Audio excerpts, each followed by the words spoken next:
আর এবার যে খবর আপনাদের দেব, নিজের পাকা বাড়ি রয়েছে তবুও তাদের ঠাঁই হয়েছে শরণার্থী শিবিরে। কড়া পুলিশি প্রহরায় দিন কাটছে। নেপথ্যে মুর্শিদাবাদে অশান্তি। হিংসা বিধ্বস্ত এলাকার বহু বাসিন্দাদের আশ্রয় নিতে হয়েছে মালদার পার্লালপুর হাই স্কুলে। বুধবার শরণার্থী শিবিরে এসে এক ঝলক কাছের মানুষদের দেখে গেলেন তাদের আত্মীয়রা।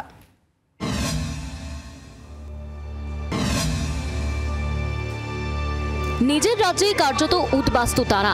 পাকা বাড়ি, মাথার ওপর ছাদ থাকা সত্ত্বেও আজ পুলিশি পাহারায় শরণার্থী হয়ে দিন কাটছে তাদের। আত্মীয় স্বজনদের সঙ্গে কথা বলা, এমনকি ঠিকমতো দেখাও করতে পারছেন না। এই ছবি মালদার বৈষ্ণবনগরের পার্লালপুর হাই স্কুলের। এখানেই ঠাঁই হয়েছে মুর্শিদাবাদের বেশ কয়েকটি অশান্তি বিধ্বস্ত এলাকার বাসিন্দাদের। শরণার্থী শিবিরে আশ্রয় নেওয়া বাসিন্দাদের সঙ্গে বুধবার দেখা করেন তাদের আত্মীয়রা।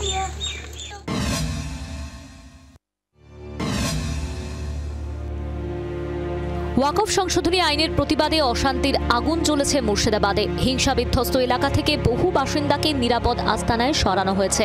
শামশেরগঞ্জ সহ ধুলিয়ান পৌরসভার 16 নম্বর ও 7 নম্বর ওয়ার্ডের বাসিন্দারা আশ্রয় নিয়েছেন পার্লালপুর হাই স্কুলে। কেমন আছেন কাছের মানুষগুলো?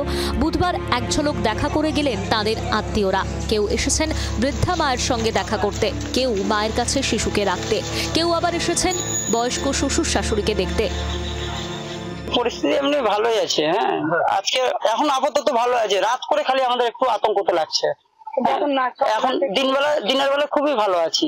আপনারা কি দেখা করতে আসলেন? হ্যাঁ, আমরা দেখা করতে আসলাম। আত্মীয় আছে, আমার শাশুড়ি আছে। ভয় লাগছে না আপনাদের? ভয় তো লাগছে, কিছু করার নাই। সাহসে যেতে হবে, দিন থাকতে যেতে হবে আমাদেরকে। রাত্রে আমাদের বাজার সন্ধ্যা 7টা অব্দি টাইম আছে। আমরা ক্যাম্প চাইছি, শ্রীপাড়াতে 7 নম্বর ওয়ার্ডে আমরা ক্যাম্প চাইছি। খুব আতঙ্কতে আছি। অশান্ত এলাকার বাসিন্দাদের চোখে মুখে এখনো আতঙ্কের ছাপ। অশান্তি বিধ্বস্ত এলাকার বাসিন্দারা স্থায়ী বিএসএফ ক্যাম্পের দাবি জানিয়েছেন।